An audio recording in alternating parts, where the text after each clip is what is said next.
आज के इस सेशन को हम बहुत खूबसूरत बनाने वाले हैं और आज हम आपको ये कमिटमेंट के साथ कि आपको जीरो से हीरो बनने का रास्ता किस तरह से डिक्लेयर होता है ये भी आपको दिखाई देगा, क्योंकि न्यूटन्स लॉ ऑफ मोशन के इस सेशन में, आज के इस लेक्चर में हम फुल्ली प्रॉब्लम्स पर बात करने वाले हैं। और आपको पहले से भी पता है कि फिजिक्स में numericals is the life line of physics, क्योंकि न्यूमेरिकल सही तरीके से कोई भी स्टूडेंट या कोई भी जो लर्नर है वो तभी अच्छे तरीके से इसको कर पाता है जब उसके पास चैप्टर का फुल कॉन्सेप्ट, जहां भी एक निडल पॉइंट के बराबर मिसिंग ना हो, वो उसके पास होता है। अगर वो नहीं है तो आप मान के चलिए कि वो सैचुरेट होकर के प्रॉब्लम तो कम से कम नहीं करेगा, और अगर वो कर भी लिया तो इतना कॉन्फिडेंट वो नहीं होगा कि एग्जाम हॉल में उस पैटर्न के, उस कॉन्सेप्ट्स के मिक्स करके अगर सवाल पूछे जाएंगे तो वो उसका सही आंसर कर देगा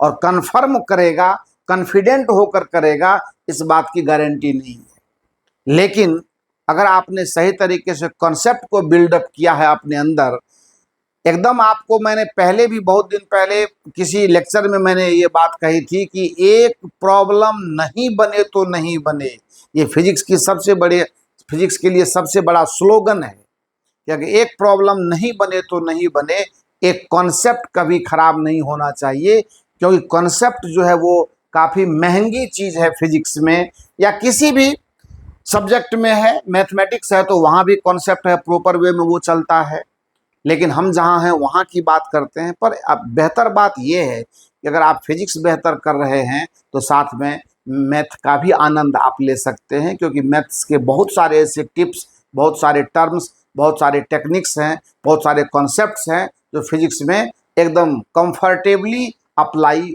होते हैं। चलिए बात करते हैं। स्प्रिंग एंड स्प्रिंग फोर्स का सारा काम हमने आपको कर दिया था, पर उसमें कॉम्बिनेशन में एक पैटर्न अपना बचा हुआ था और वो था मिक्स्ड कॉम्बिनेशन, कि अगर हमारे पास सिस्टम है तो हमारे सिस्टम में अगर स्प्रिंग सीरीज और पैरेलल दोनों फॉर्मेट लिए हुए है तो किस तरह से ऐसे प्रॉब्लम पर हम काम करेंगे।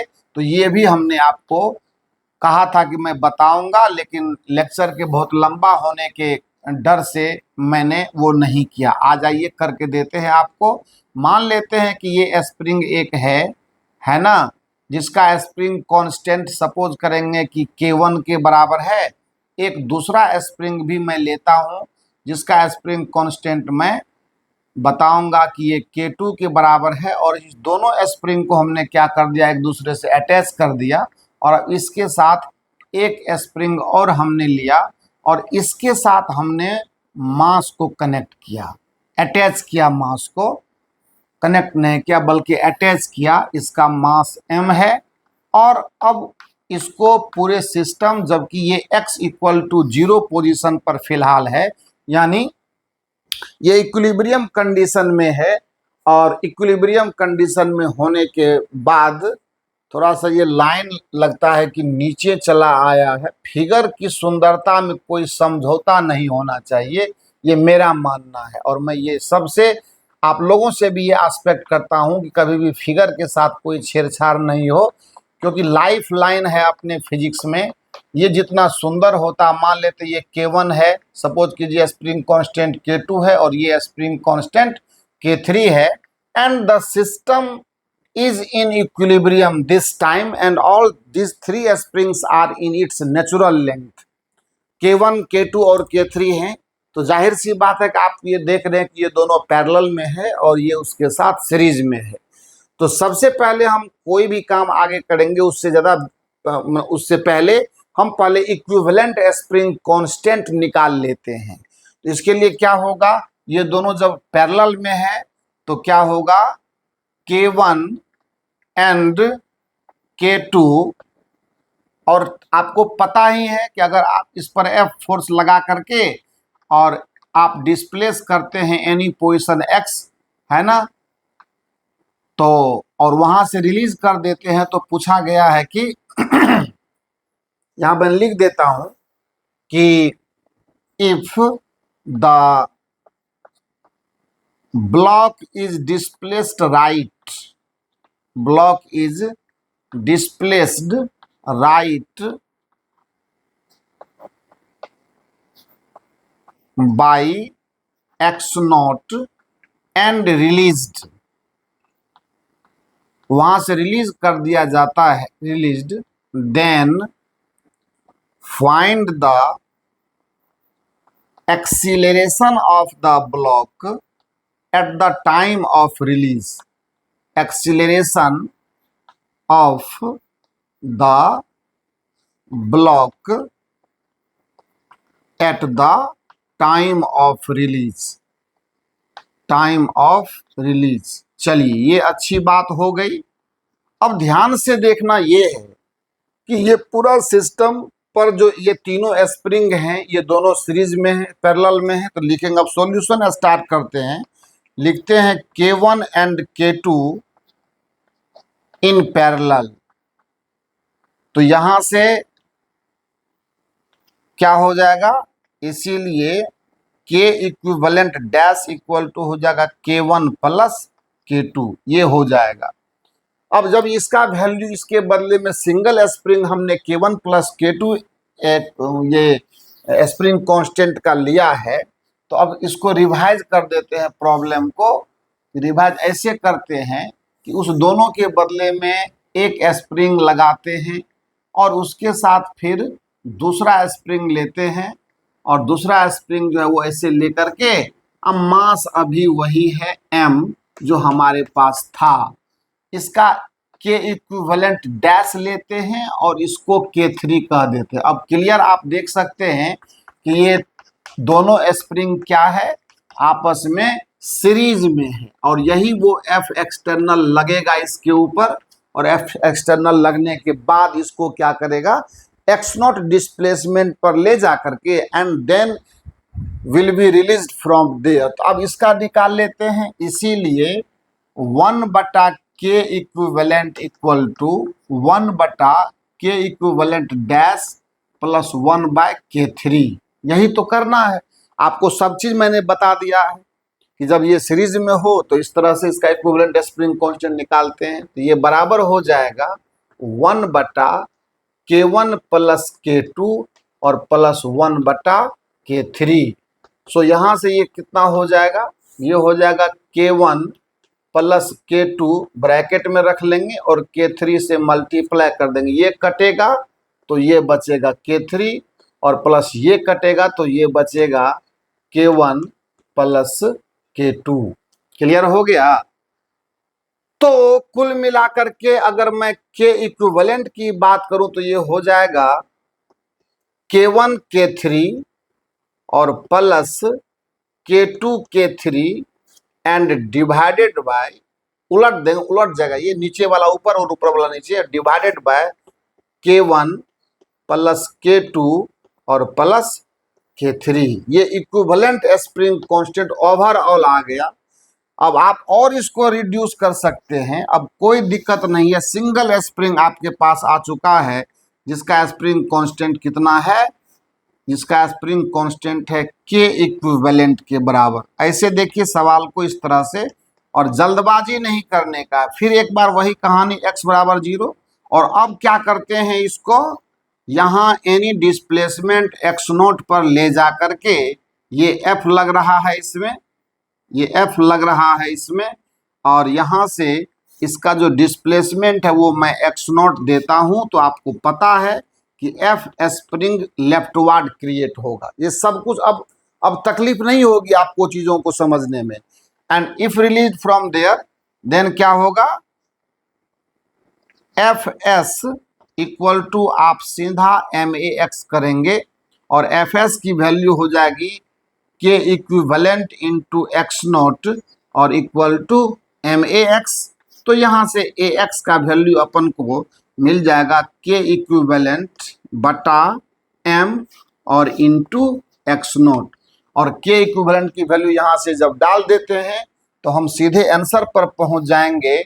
और आंसर कितना होगा, सो यहाँ से देख सकते हैं। इसीलिए फाइनल आंसर जो हमारा है AX, उसका वैल्यू हो जाएगा K1 K3 plus K2 K3 and into x not divided by m और into k1 plus k2 and plus k3, and now this is the final answer of this example or we can say of this problem। तो कुल मिलाकर के हमने ये भी आपके लिए डोनेट कर दिया, ये भी हमने आपको दिया। ये सारी चीजें आपको ये हॉरिजॉन्टल सिस्टम पर है। इसके बहुत सारे पैटर्न हो सकते हैं, इंक्लाइंड प्लेन पर हो सकता है ना, वर्टिकल लेवल में हो सकता है, कहीं पर भी रहेगा तो आपको परेशान होने की कोई जरूरत नहीं है। मैं कुछ कुछ बातें आपके लिए शेयर कर सकता हूं, कोई दिक्कत नहीं है। स्प्रिंग बैलेंस की भी चर्चा हमने की थी, वो भी आज बताएंगे, आप खाली देखते रहें। बहुत ही इंपॉर्टेंट लेक्चर है ये, लगातार वीडियो में बने रहिएगा तो बहुत कुछ समझ में आने वाला है। सपोज कीजिए कि हमारे पास इस तरह से एक वर्टिकल सिस्टम है और वर्टिकल सिस्टम में हमने सबकी जरूरत पड़ेगी, वक्त आने पर आप देखेंगे सबकी आवश्यकता है। और यहाँ से हमने क्या कर दिया, एक m मास को सस्पेंड कर दिया। इसका स्प्रिंग कांस्टेंट ये डबल स्प्रिंग है ना, ये डबल स्प्रिंग है। यहाँ पर ये K1 है और ये K2 है, और कहता है कि ये अगर इस जगह पर m मास का ब्लॉक है तो इस पर तो mg फोर्स काम करेगा। हमसे पूछा गया कि इक्विलिब्रियम, जैसे जैसे हॉरिजॉन्टल अरेंजमेंट में जहां स्प्रिंग का नेचुरल लेंथ हुआ करता था, उसी के नेचुरल लेंथ पर हमको x बराबर 0 मिल जाता था। यानी अपने नेचुरल लेंथ में स्प्रिंग है और हमें इक्विलिब्रियम पोजीशन मिला हुआ है। लेकिन जब यही स्प्रिंग वर्टिकल सिस्टम में इस तरह से है तो आपको स्प्रिंग के नेचुरल लेंथ पर कभी भी इक्विलिब्रियम पोजीशन प्राप्त नहीं होगा। क्यों नहीं होगा? क्योंकि यहाँ जो mg लगता था ना, ये mg ये नॉर्मल रिएक्शन देता था, इसको हॉरिजॉन्टल डायरेक्शन से कोई लेना देना नहीं था। यहाँ पर वर्टिकल इक्विलिब्रियम था इसका, और इसीलिए स्प्रिंग पर इनिशियली कोई स्ट्रेस नहीं पड़ रहा था, कोई फोर्स नहीं एक्स्ट्रा लग रहा था। तो स्प्रिंग अपने नेचुरल लेंथ में रखते हुए अपने आप को हमें इक्विलिब्रियम पोजीशन दे रहा था। लेकिन जब यहाँ हम लोग काम कर रहे हैं वर्टिकल अरेंजमेंट ऑफ स्प्रिंग में, ये लीजिए चाहे इस तरह से सिस्टम ले लीजिए, कहीं कोई दिक्कत नहीं है। समझने के लिए 17 बात है, बहुत सारी बातें हैं जहाँ से फिजिक्स को समझा जा सकता है। आप परेशान बिल्कुल न हो, बहुत सारी ऐसी बातें हैं जो हम आपके लिए बचा करके अभी रखें। सारा काम एकदम होना है, मैं किसी जल्दबाजी में नहीं हूँ। आपकी मर्जी तो आप एक स्प्रिंग और लगा दीजिए, कहीं से कोई तकलीफ देने वाली बात नहीं है। आप इसका K1 कह सकते हैं, K2 कह सकते हैं, K3 कह सकते हैं, K0 कह सकते हैं, कुछ भी कह सकते हैं, लेकिन कभी भी ये अपने नेचुरल लेंथ पर इक्विलिब्रियम नहीं देगा। ये हमेशा नोट करना है। कहाँ देगा? तो सबसे पहले mg जो काम करेगा ना, तो mg सपोज कीजिए जब काम करेगा तो ये नीचे खिंचाएगा, इस पर एक्सटर्नल फोर्स लग रहा है तो इस पर रेस्टोरिंग फोर्स जनरेट होगा ओवरऑल, तीनों ये चारों स्प्रिंग की वजह से और यहाँ दोनों स्प्रिंग की वजह से। मैंने आपको सिखा दिया है कि यहाँ सीरीज कॉम्बिनेशन है, यहाँ पैरेलल और सीरीज दोनों का मिक्सअप है, जो अभी अभी हमने इसी लेक्चर में आपको सिखाया है। तो how to find the equivalent spring constant already आपको ये सिखा दिया गया है। तो उसके हिसाब से क्या करेंगे, अगर मान लेते हैं हमारे पास kx0 इक्विवेलेंट स्प्रिंग कांस्टेंट आता है एंड mg की वजह से अगर सपोज कीजिए कि ये x0 डिस्प्लेसमेंट नीचे लेता है, तो ऑल केसेस में आगे इसकी जरूरत है, इसीलिए मैं अभी बताता हूं, आगे भी बताऊंगा। ये देखिए वर्टिकल सिचुएशन में k इक्विवेलेंट और इंटू x0 बराबर सीधा हो जाएगा किसके, mg के। सो यहां से x0 का वैल्यू हो जाएगा mg अपॉन k इक्विवेलेंट। यानी ये इतना जो है लेंथ ये नीचे डिस्प्लेस होने के बाद यहाँ पर जो है सो आपके ब्लॉक का इक्विलिब्रियम पोजीशन प्राप्त होता है। ये सब चीजें अभी से जान करके रखें, आगे बहुत काम देने वाला है। तो फिलहाल स्प्रिंग और स्प्रिंग से रिलेटेड कंडीशंस में अगर मान लेते हैं कि हमारा सिस्टम इंक्लाइंड प्लेन पर है, सपोज कीजिए कि यहाँ एक सपोर्ट दे करके और यहाँ एक ब्लॉक है m मास का और ये थीटा है इंक्लिनेशन, स्मूथ सरफेस है, कहीं कोई दिक्कत नहीं है। और यहाँ से फिर वही कहानी, सपोज कीजिए कि एक स्प्रिंग इस तरह से दे करके लगा दिया गया और हमको पूछा गया कि at equilibrium find out the displacement of the block, यानी यहाँ पर भी अब इक्विलिब्रियम नहीं है। क्यों नहीं है? तो सीधी सी बात है कि इसका स्प्रिंग कांस्टेंट k है और इस पर जो फोर्स नीचे यहाँ mg लगेगा तो उसके तो बदले या ये थीटा एंगल होगा तो mg cos थीटा क्या दे रहा है? ये सिर्फ हमें इक्विलिब्रियम दे रहा है इस प्लेन पर, है ना, perpendicular to the plane equilibrium. लेकिन इधर जो mg sin थीटा लग रहा है, ये mg sin थीटा तो इसको डाउन द प्लेन खींचेगा, क्योंकि इसको तो अपोजिशन धीरे धीरे मिलेगा ना। ये फोर्स कांस्टेंट है जबकि ये फोर्स तो वेरिएबल है। तो एट एनी पोजीशन x0 आने के बाद अगर ये कांस्टेंट मतलब ये इक्विलिब्रियम को होल्ड करता है तो यहाँ पर क्या लिखेंगे? यहाँ लिखेंगे कि mg sin theta equal to k x0। So यहाँ से x0 की जो वैल्यू हो जाएगी वो हो जाएगी mg sin थीटा और अपॉन k के। तो कुल मिलाकर के हर सिचुएशन से हमने आपको रूबरू करा दिया है। और अब जब आगे आने वाले समय में, और ये है इक्विलिब्रियम कंडीशन इसका, ये है इक्विलिब्रियम कंडीशन, यहाँ पर मिलेगा इसको, यहाँ आकर के ये रेस्ट फरमाएगा, क्योंकि जब ये mg sin थीटा को kx0 बैलेंस kx बैलेंस कर लेगा तभी जाकर के ब्लॉक स्थिर होगा। सो इस तमाम परिस्थितियों को खूब अच्छे से जानिए, समझिए, सीखिए। तो स्प्रिंग से रिलेटेड इतनी सारी बातें कर ली हम लोगों ने। अब जो है आइए चर्चा करते हैं कि अब अगर आपसे कोई यह पूछे कि मेरे पास एक स्प्रिंग बैलेंस है, मेरे पास एक स्प्रिंग बैलेंस है, तो स्प्रिंग बैलेंस क्या मापता है? तो सिंपल लॉजिक में आपको बता रहा हूं, स्प्रिंग बैलेंस हमें क्या माप कर देगा? स्प्रिंग बैलेंस हमें क्या बताता है? ये एक तरह का तराजू है, आप समझ लीजिए। स्प्रिंग बैलेंस में कुछ नहीं, एक सिस्टम होता है इस तरह से और उस सिस्टम के अंदर स्प्रिंग लगी रहती है और ये इस तरह से, और यहाँ पर यहाँ पर जो है इसमें रीडिंग का एक मीटर लगा रहता है और रीडिंग के मीटर के बाद यहाँ एक तरह से घुंडी लगी रहती है, जिस घुंडी में ही हम लोग किसी मास को लटका करके और तब वजन करते हैं। ये मान लेते हैं m kg का कोई ऑब्जेक्ट है, मान लो मार्केट गए सब्जी खरीदने के लिए, हमको शक हो गया कि ये सब्जी वाला सही वजन हमको देता है कि नहीं। हम गए मछली मार्केट में जहाँ अक्सर कम वजन नापने की प्रथा होती है, उसके जो बाट होते हैं वो डुप्लीकेट होते हैं। तो अगर मैं सही पैसा दे रहा हूँ तो मुझे सही वजन चाहिए। तो कुछ लोग क्या करते हैं, 2, 4, 5 किलो, 7 किलो, 10 किलो तक वजन लेने वाला स्प्रिंग बैलेंस इस तरह से, ऐसा ही उसका डिजाइन होता है और वो लेकर के अपने साथ में चलते हैं। ठीक है, लेकर के अपने साथ में चलते हैं ताकि वो अपने सही पैसे से सही वजन खरीद करके अपने घर ला सके। लेकिन वो चीज हमें अभी नहीं सीखना, वो तो ठीक है, जो होता है, पर we are interested to know कि स्प्रिंग बैलेंस मास नापता है या वेट मापता है, ये जानने के लिए हम लोगों, तो आप साफ सीधी बात देख लीजिए कि ये स्प्रिंग बैलेंस अपने आप में कुछ जो रीडिंग शो करेगा उसके लिए जिम्मेदार कौन होगा?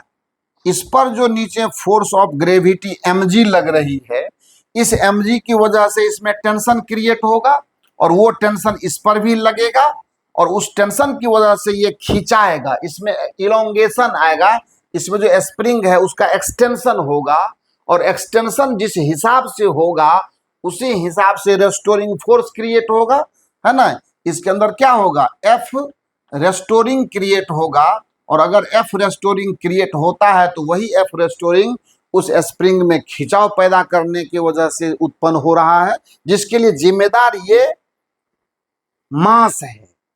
तो वो एक्चुअली केजी वेट मापता है, लेकिन रीडिंग में दिखाया जाता है केजी के रूप में। लेकिन अगर कोई ओरिजिनली पूछे कि स्प्रिंग बैलेंस क्या मापता है, तो ये वेट मापता है।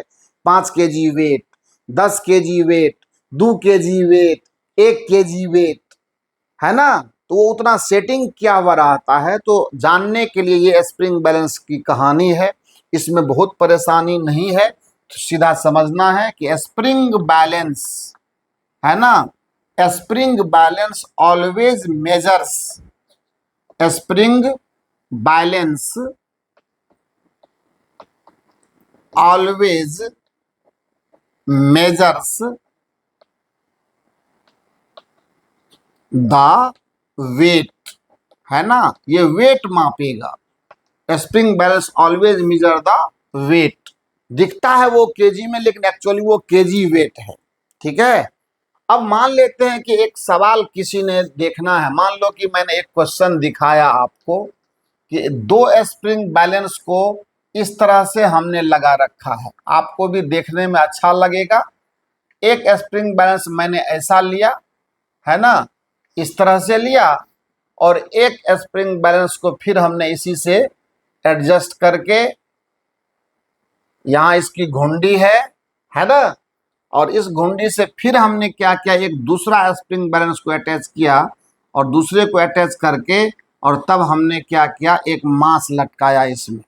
देखिए ध्यान से, सब समझ में आएगा। ये है। और अब कहता है कि यहाँ पर जब मैं एक मास को सस्पेंड करता हूँ, तो मास सस्पेंड करने के बाद हम से ये पूछा गया कि दोनों स्प्रिंग बैलेंस की रीडिंग बताइए, दोनों स्प्रिंग बैलेंस की रीडिंग बताइए। सब समझ में आ जाएगा। यहाँ पर का स्प्रिंग बैलेंस क्या बताएगा, यहाँ पर का क्या बताएगा, यानी ऊपर वाला स्प्रिंग बैलेंस है, फिर नीचे वाला है, दोनों का रीडिंग बताना है। अगर मान लेते हैं ये m = 10 kg है, तो इसका रीडिंग क्या आएगा और इसका रीडिंग क्या आएगा, ये हम लोगों को पूछा गया है। अगर मान लो पूछ देता है तो हम क्या बताएंगे, क्या एक का 10 दूसरे का 20 आएगा, ये समझना है, ये आपको बताना है कि अगर ये स्प्रिंग बैलेंस ए है, इसका नाम अगर बी है, तो फाइंड द रीडिंग्स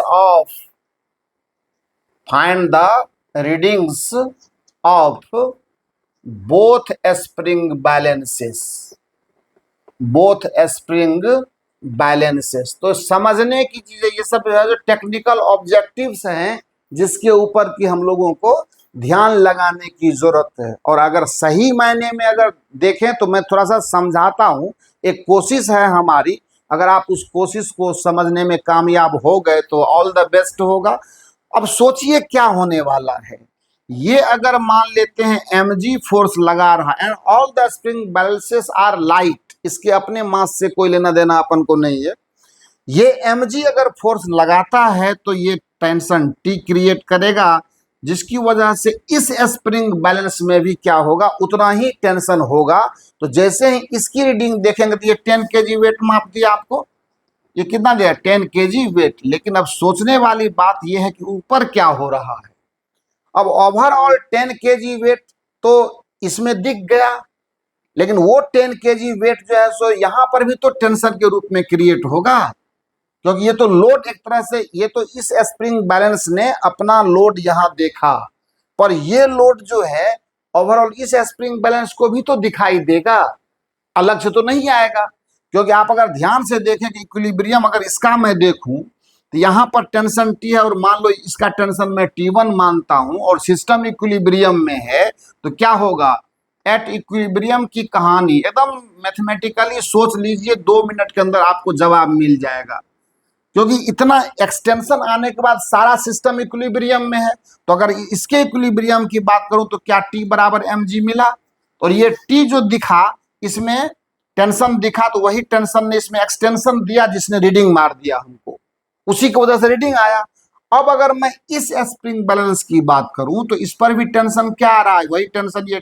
अब इसकी बात करूं मैं, तो इसकी बात करूंगा तो क्या होगा, ऊपर में T1 लगा और नीचे में T लगा, तो T1 बराबर T के, और T है बराबर mg के। इसका मतलब यहां जो टेंशन होगा T1, उसका वैल्यू भी क्या होगा, mg के ही बराबर होगा।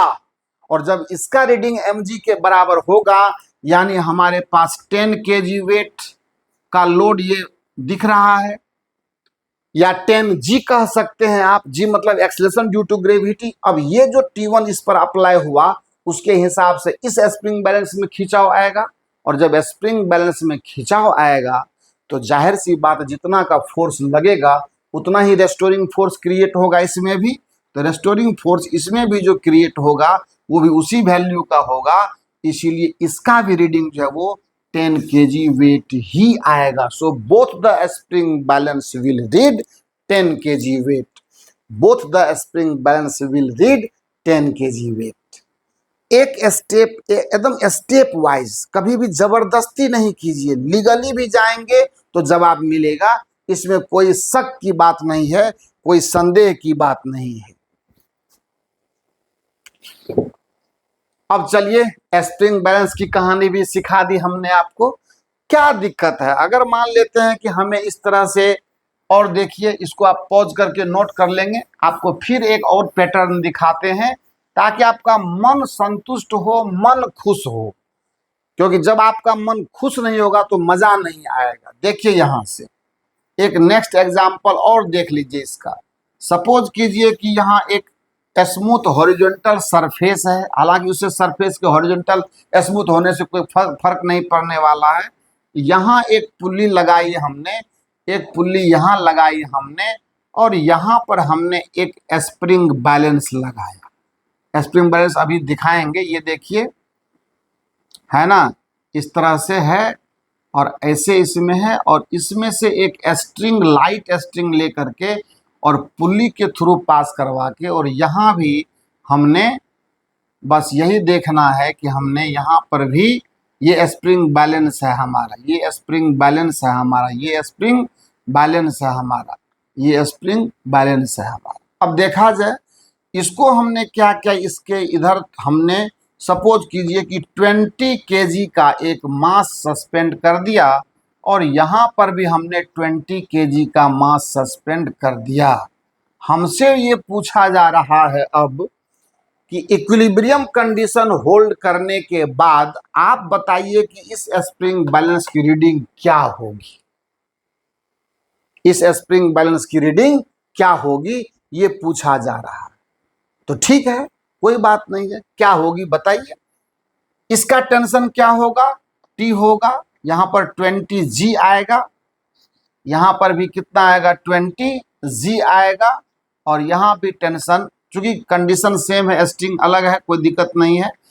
तो अब देखिए इस पर जो टेंशन काम करेगा वो T काम करेगा, और इस पर जो काम करेगा टेंशन वो भी T का, या मान लो T1 करें यहाँ T करें, कोई दिक्कत नहीं है, चूंकि स्ट्रिंग बदल गया तो टेंशन बदलेगा, ये आपको पहले से हमने बताया हुआ है। लेकिन होगा क्या, जब इस स्प्रिंग बैलेंस के इक्विलिब्रियम की कहानी पढ़ी जाएगी तो T1 का वैल्यू कितना आ रहा है 20G के बराबर, और T का वैल्यू कितना आ रहा है 20G के बराबर। कम से कम इतना तो कंफर्म हो गया कि दोनों जो टेंशन है वो 20G न्यूटन के बराबर है, ये दोनों का वैल्यू उतना ही है।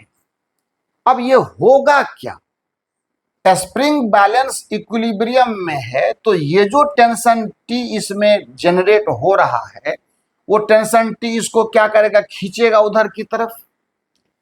इधर से ये भी खींच रहा, ये खींच तो रहा है, लेकिन एलोंगेशन जो बैलेंस में आएगा वो किसकी वजह से आएगा, इसके वजह से आएगा।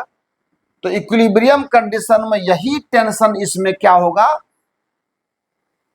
इक्विलिब्रियम में यही जो टेंशन है वो इसमें क्या करेगा, रेस्टोरिंग फोर्स क्रिएट करेगा।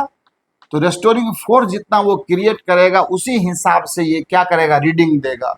तो इक्विलिब्रियम कंडीशन में T बराबर किसके है, FR के, इसलिए रीडिंग कितना आएगा, रीडिंग आएगा वही 20 kg वेट के बराबर, 20 kg वेट के बराबर। इसलिए घबराइए नहीं, चीजें जो हैं वो बिल्कुल सामान्य सी होती हैं। आप अगर जिस तरह से चाहेंगे उस तरह से सवालों को समझा जा सकता है, थोड़ा पेशेंस थोड़ी गंभीरता, है ना, वो आपके पास होनी चाहिए। सवाल तो अपने आप बनते हैं, सवाल के कहने के मतलब को समझ लीजिए आपका काम हो गया। अब आइए थोड़ा अंदर चल करके देखते हैं, कुछ अच्छी बातें आपसे करते हैं कुछ नए प्रॉब्लम के साथ। और प्रॉब्लम भी नया क्या, वो प्रॉब्लम लॉजिकल है, थोड़ा सा टर्म टेक्निक पर आधारित है। मैं आपको बताना चाहता हूं, एक क्वेश्चन है हमारे पास, कहता है कि एक एलिवेटर है। सवाल को मैं शब्दों में समझा देता हूं, रिटेन करने से टाइम खराब होगा, तो कोशिश करते हैं कि सवाल आपको लिटरेचर में ही सिखा दिया जाए, सॉरी लिटरेचर नहीं, बातों बातों में सिखा दिया जाए। देखिए, सपोज कीजिए कि यहाँ एक ब्लॉक रखा हुआ है m मास का, ये प्रॉब्लम है। और what ever be the value, मैं m का वैल्यू चलिए लिख देते हैं। मैं m का वैल्यू सपोज कीजिए मैंने 5 kg लिखा, बहुत खूबसूरत बात है। और तब जो है आपका सवाल आपसे कह रहा है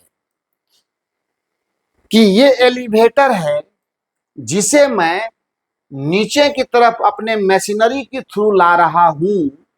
the elevator is moving downward with an acceleration 12 metre per second square. और मैं आपको ये बताऊं, 10 भी हो सकता, 10 नहीं हो सकता, 11 हो सकता है, 10.5 हो सकता है, 12, 15, 18, 20, 25, यानी 9.8 मीटर तक नहीं बात बनेगी। 9.8 मीटर पर आपको बताया मैंने कि वेटलेसनेस की स्थिति रहेगी।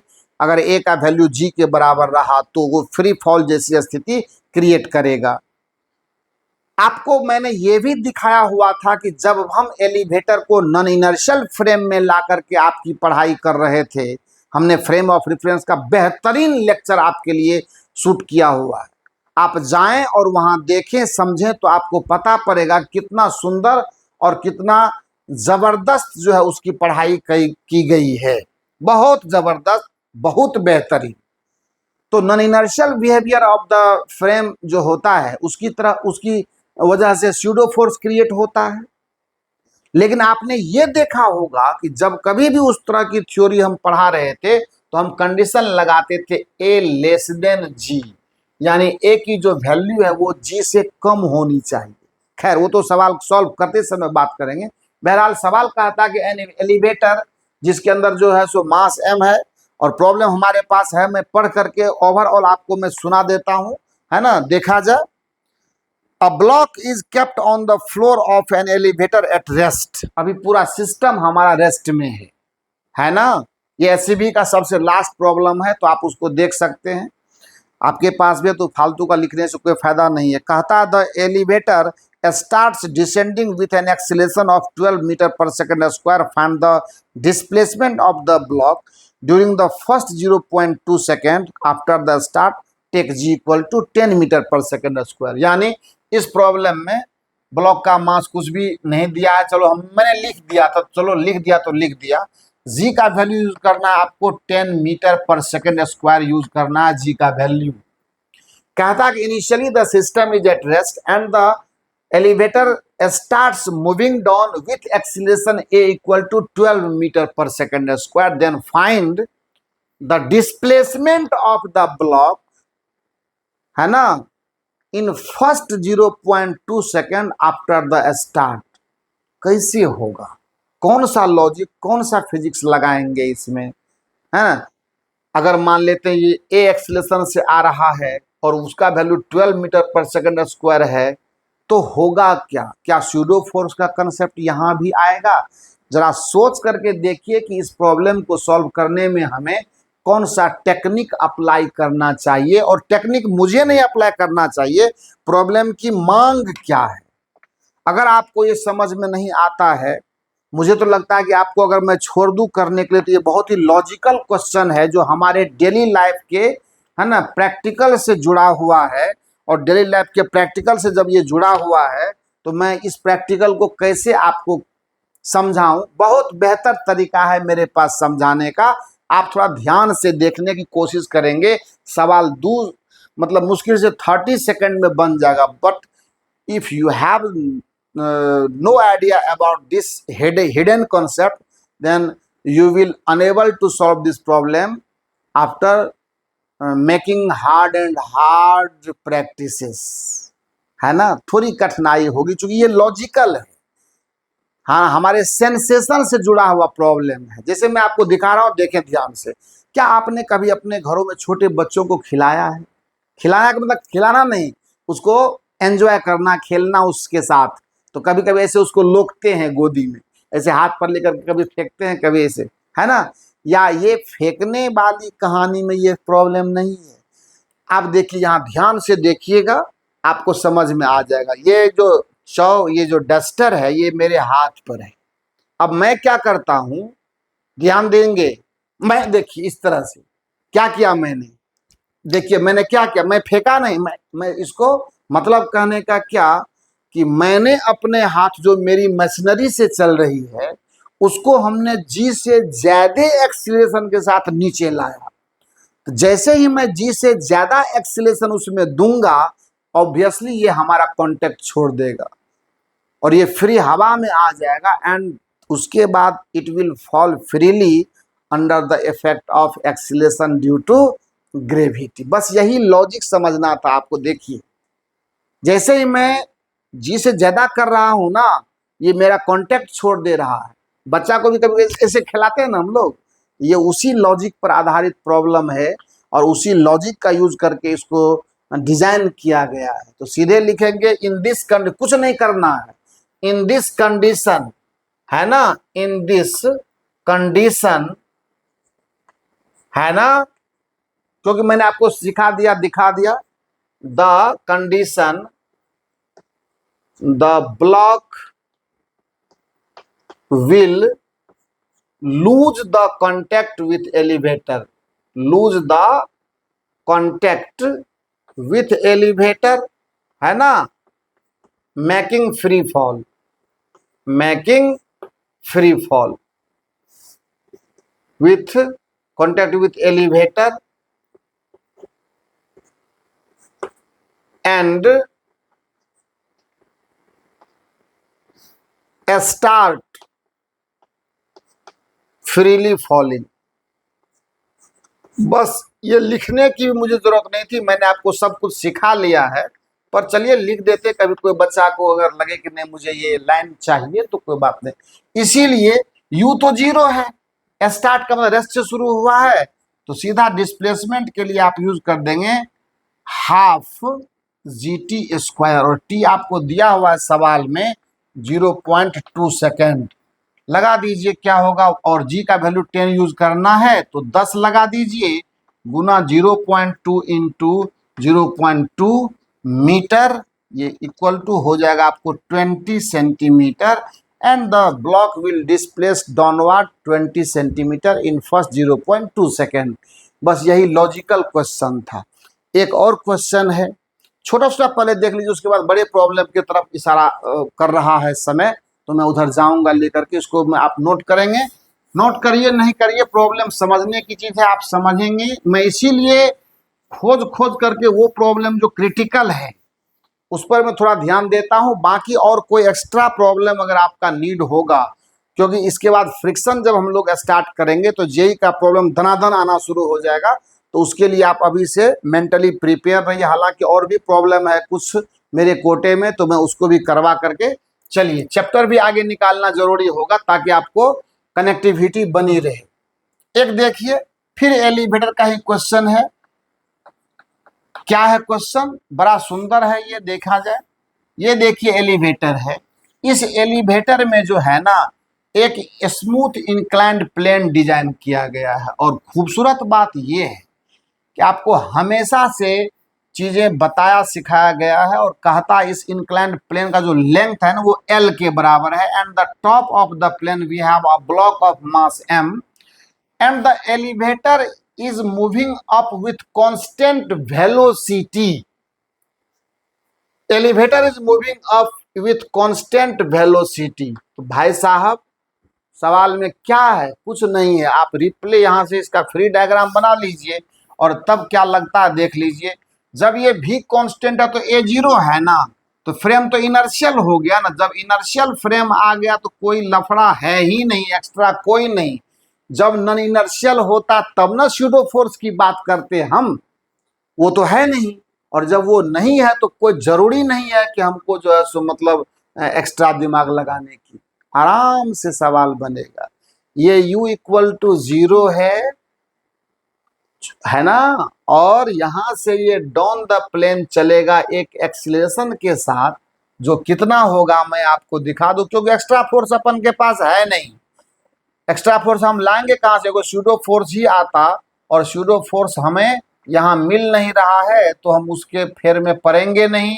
यहाँ नॉर्मल रिएक्शन ये सब ठीक है, एकमात्र फोर्स mg साइन थीटा है जो हमें एक्सीलरेशन दे रहा है। तो a की value obviously g sine theta होनी है, और जब g साइन थीटा होनी है तो यहाँ से यहाँ आने का टाइम पूछा गया आपको, t equal to what from top to bottom, तो सीधा लिखिए L इक्वल टू ut और प्लस हाफ AT स्क्वायर। तो u तो 0 है और प्लस हाफ a का वैल्यू है g साइन थीटा और इंटू टी स्क्वायर। आराम से t का वैल्यू आ जाएगा root under 2l by g sine theta. ये छोटे छोटे टेक्निकल प्रॉब्लम्स हैं, इस सब प्रॉब्लम के चक्कर में जो है सो हम लोगों को उलझ नहीं जाना है। कॉन्सेप्ट मैंने क्या कहा कि फिजिक्स का प्रॉब्लम कॉन्सेप्ट से चलता है, हालांकि हर प्रॉब्लम कॉन्सेप्ट से चलता है, पर इसमें ट्विस्ट थोड़ा ज्यादा रहता है। अगर सही तरीके से आपने समझकर काम नहीं किया तो प्रॉब्लम के चक्कर में आप उलझ जाएंगे और सब कुछ आपका जो है ना तहस नहस हो जाएगा। इसलिए दिमाग को ठंडा करके वीडियो लगातार देखा कीजिए। ये वीडियो आपको वो एनर्जी देगा जिसकी आप कभी कल्पना नहीं किए होंगे और न कभी करेंगे भी। आइए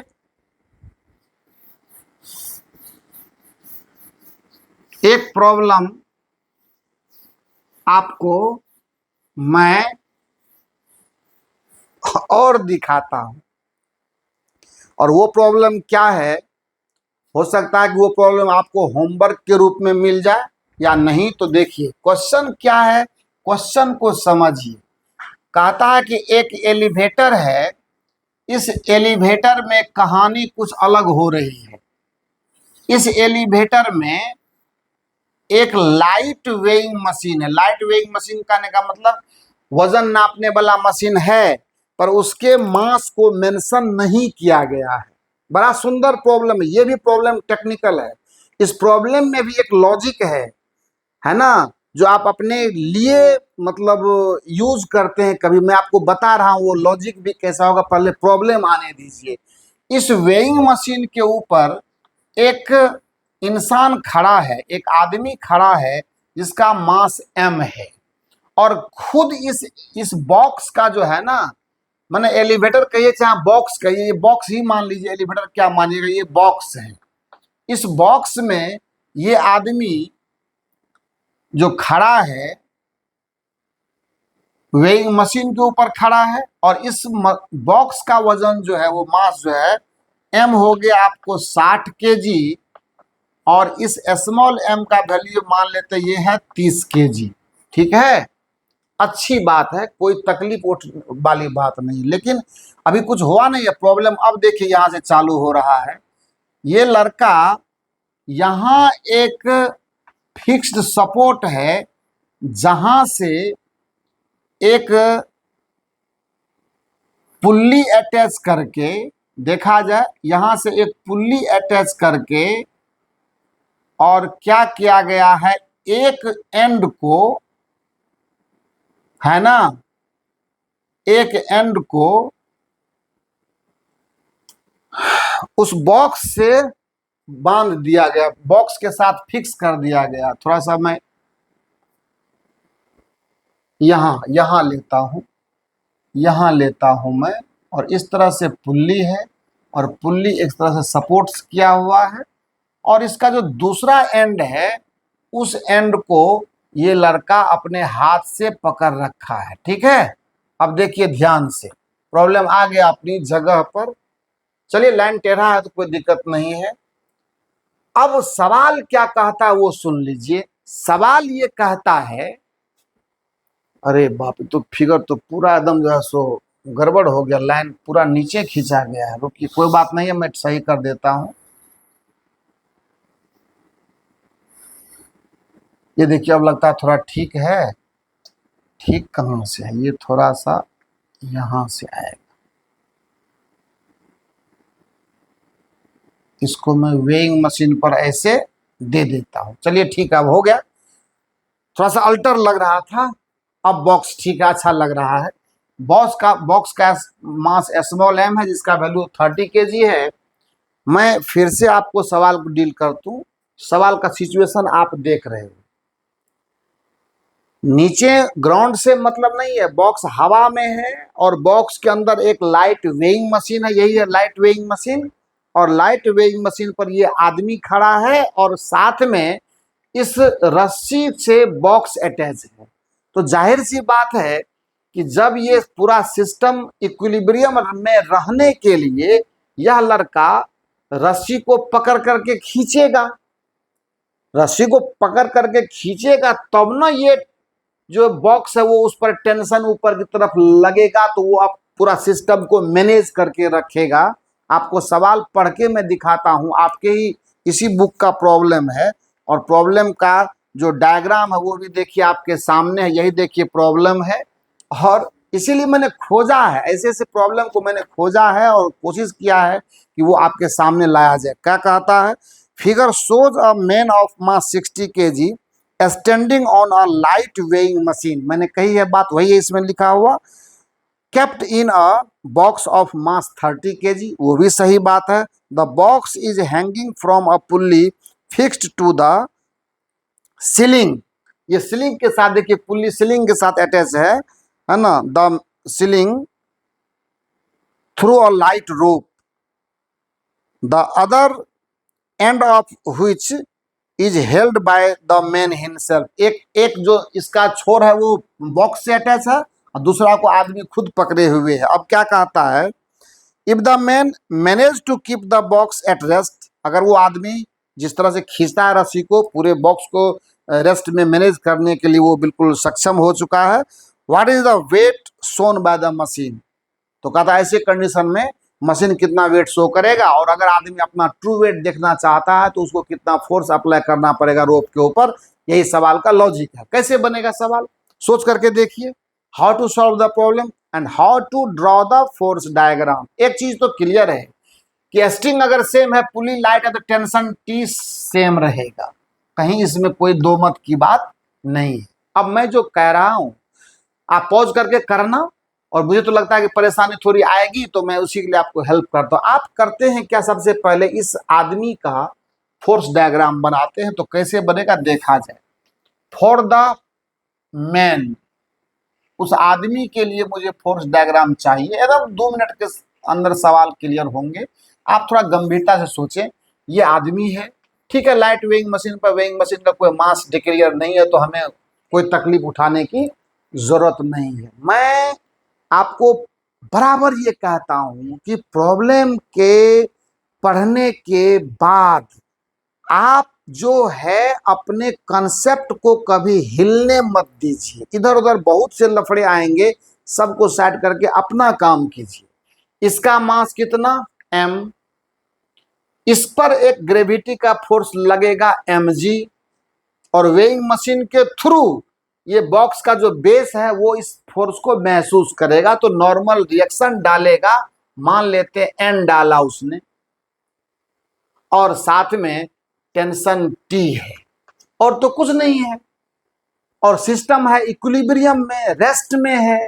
तो नेट अपवर्ड फोर्स मिलके नेट डाउनवर्ड फोर्स के बराबर बोलिए, होगा कि नहीं होगा, एकदम होगा।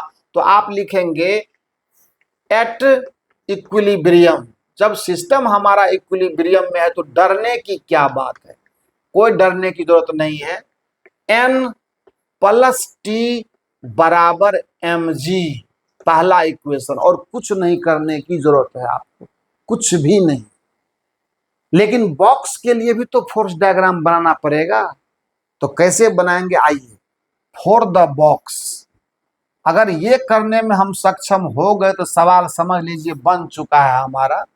बॉक्स के लिए अगर मैं फोर्स डायग्राम बनाऊंगा तो कुछ ऐसा बनेगा बॉक्स का फोर्स डायग्राम।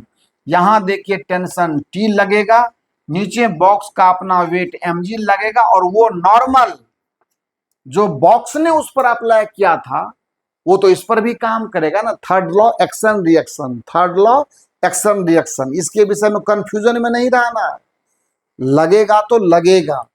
और अब आपको कुछ नहीं करना है, यहां से T इक्वल टू हो जाएगा N और plus small mg, equation number 2। इसी दोनों से अपना बेड़ा पार हो जाना है, किसी तीसरे इक्वेशन की जरूरत नहीं है। अब सवाल उठता है कि मैं T निकालूं या N निकालूं। अगर वो व्यक्ति अपना वेट वेइंग मशीन में देखना चाहता है तो जितना लोड यानी नॉर्मल रिएक्शन जो आप यहां देख रहे हो, ये जो नॉर्मल रिएक्शन यहां से आपको मिलेगा, यही नॉर्मल रिएक्शन वेइंग मशीन को इफेक्ट कर रहा है। तो जो N की वैल्यू आएगी, उसी N की वैल्यू से उसका जो वेट वेइंग मशीन में उस समय में मापा जा रहा है वो उसको दिखाई देगा। अब आपको पहले इसका वैल्यू निकालते हैं तब बताएंगे कि ये ऐसा क्यों हुआ, आपको पहले समझना है इसको। तो 1 और 2 को सॉल्व कर लेते हैं, यहां से T का वैल्यू उठा करके वहां डाल देते हैं। तो फ्रॉम 1 से क्या हो जाएगा देखा जाए। जब फ्रॉम 1 जाएंगे हम लोग तो N और प्लस T का वैल्यू है N प्लस स्मॉल mg और equal to capital mg। So यहां से हो जाएगा N प्लस N यानी 2N equal to capital M minus small m into g. तो कैपिटल M है 60, स्मॉल m है 30 और इसमें गुना कर देते हैं 10 से। तो कुल मिलाकर के कितना हो जाएगा। जीत के विषय में चर्चा नहीं किया है ना, तो नहीं किया तो कोई दिक्कत नहीं है। ये कितना होगा 30 और इंटू 10 या 9.8, कुछ भी जब नहीं चर्चा किया तो 9.8 रहने दीजिए, उससे कोई दिक्कत हम लोगों को नहीं है, ठीक है। और जो N की वैल्यू आएगी वो आएगी 30 इंटू 9 या जी रहने दीजिए, जी का हमको जरूरत हो अभी सॉल्व करने का कोई जरूरत नहीं है, आपको बता रहे हैं क्यों जरूरी नहीं है, यहाँ आप जी रहने दीजिए। तो N की वैल्यू इसमें 2 से डिवाइड हो जाएगा, तो N आ गया आपको 15g, यानी 15 kg वेट मापेगा। वो 15 kg वेट मापेगा, मोटा मोटी अगर मास पर जाए तो 15 kg मापेगा। आपको जान करके हैरत होगी, आदमी का मास तो 60 kg था, मशीन नाप रहा है 15 kg, तब 45 कहाँ गया। और कहते हाँ 45 कहाँ गया, 3 गुना तो गायब हो गया। यही मैं आपको बताना चाहता था, यही मैं आपको समझाना चाहता, मैं आपको बता रहा हूं, आप समझें। मान लेते हैं कि मैं खड़ा हूं एक वजन नापने वाले मशीन पर और सामने 1 रुपया लेके डिमांड करने के लिए इसका मशीन वो बैठा हुआ, मैंने देखा 60 70 जो भी आना है वो आया। अब मैं क्या करता हूं, इस छत में एक रस्सी लगाता हूं और वेइंग मशीन पर भी मैं खड़ा हूं और थोड़ा रस्सी में लटकने की कोशिश कर रहा हूं। जब लटकने की कोशिश कर रहा हूं तो कुछ जो वेट है वो शिफ्ट कर जा रहा है, किसमें, टेंशन में। तो कुछ जब वेट टेंशन में शिफ्ट कर जा रहा है, रस्सी पर मैं फोर्स लगा बैठा हूं, तो नीचे तो वेइंग मशीन पर हल्का होऊंगा ना, और जब वेइंग मशीन पर हल्का होऊंगा तो उस पर लोड तो घट गया ना, जब उस पर लोड घट गया तो वो तो कम मापेगा। यही यहाँ पे एक्चुअली हुआ है, सिस्टम का जो कॉन्फ़िगरेशन है वो इसी तरफ इशारा कर रहा है। इसीलिए 60 kg का आदमी 15 kg दिख रहा है। अब सवाल कहता है अपेरेंट वेट, एक आंसर आ चुका हमारा, यानी ये जो है एक आंसर आ गया। अब देखिए, अब लॉजिकली चले जाइए, इस कंडीशन में T निकाल सकते हैं। जब आपको ट्रू ये अपेरेंट वेट जितना माप रहा है ये N डाल दीजिए, तो यहाँ पर क्या होगा, T का वैल्यू निकल जाएगा ना। कहाँ गया वो, यहाँ पर देखिए N डाल देंगे तो T का वैल्यू निकल जाएगा, निकाल देते हैं। और तब आपको बताते हैं कि एक्चुअली दूसरा डिमांड जो है उसको कैसे पूरा किया जाए। चलिए फ्रॉम इक्वेशन 2 से बात करते हैं अगर मैं 2 से बात करूं तो अपन के पास t का वैल्यू आने वाला है, n का वैल्यू आपको कितना है 15g आया, और प्लस वो देखिए m है 30g, क्योंकि अब तो टेंशन फोर्स निकालना है तो g तो अप्लाई करना पड़ेगा। ये होगा 45 और 45 इंटू 9.8 न्यूटन। इतना टेंशन वो अप्लाई कर रहा है किसमें, उस रोप में। तो गुना करके देख लेते हैं इसको। अब मान लो कि अगर 10 ही लगाए तो क्या दिक्कत है, चलिए 10 लगा देते हैं। जी का वैल्यू मैं लगा देता हूँ 10 मीटर पर सेकंड स्क्वायर यूज कर लूं तो कुल मिला करके ये आ जाएगा 450 न्यूटन। अब आप बता दीजिए कि इस रोप में 450 न्यूटन जब वो लटक रहा था तो उसका वेट 15 केजी बता रहा था। अब आप कहेगा कि सर जी तो ट्रू वेट जो मांग रहा है वो शर्त कैसा होगा, जब यह मशीन इसका 60 केजी दिखाने लगेगा तो 60 केजी के बराबर लोड दीजिएगा तब ना उसके ऊपर। इसके लिए क्या करना पड़ेगा, रस्सी को काफी तेजी काफी ताकत के साथ उसको खींचना पड़ेगा, ताकि नीचे से, क्योंकि रस्सी को तेज से खींचेगा तो ये खींचाएगा और ये खींचेगा तो बॉक्स नीचे से जो है सो मतलब लोड बढ़ाएगा उसके ऊपर। इसका मतलब जब टेंशन 450 न्यूटन आपने रखा है तो वेट 15 केजी है, आपको 60 चाहिए तो टेंशन को 4 गुना करना पड़ेगा। फॉर ट्रू वेट क्या करना होगा, फॉर ट्रू वेट अगर चाहिए, अगर आपको ट्रू वेट चाहिए तो पक्का T1 का मान होगा 450 गुना 4 न्यूटन। ये होगा 0 5 चौक 20 के 0 हाथ में 2 और 4 चौक 16 2 1800 न्यूटन का फोर्स जब ये अप्लाई करेगा तब जा करके आपको ट्रू वेट मिल पाएगा। ऊपर से मिलने का चांस नहीं है, छोड़ देगा तो गिर जाएगा, सब कहानी खत्म हो जाएगा। रस्सी को जितना तेजी से खींचेगा तो बॉक्स ऊपर टनाएगा ना, तो जब ऊपर टनाएगा तो मशीन पर लोड बढ़ेगा। बस यही है। तो आज के लेक्चर को मैं यही, इसमें मंकी का प्रॉब्लम एगो है जो लोग खूब चर्चा करते हैं, सर मंकी वाला देखेंगे, और कुछ नीट का एक प्रॉब्लम जो SC वर्मा से डायरेक्ट पूछा हुआ उससे भी मुलाकात करवाऊंगा इसी चैप्टर से, है ना। तो उस पर बात करेंगे हम लोग नेक्स्ट वीडियो में। और अब कोशिश करेंगे कि नेक्स्ट वीडियो में कुछ IIT सब के प्रॉब्लम, कुछ एरोडो सब के प्रॉब्लम अगर मिल जाते हैं उस पर बात करके और हम लोग फ्रिक्शन स्टार्ट करेंगे न्यू चैप्टर।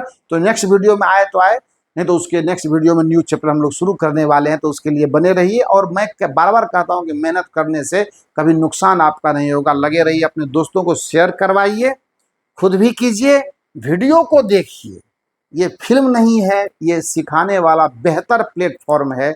जिस दिन आप इसको पकड़ लेंगे दूसरा सब कुछ छोड़ देंगे आप। Thank you so much.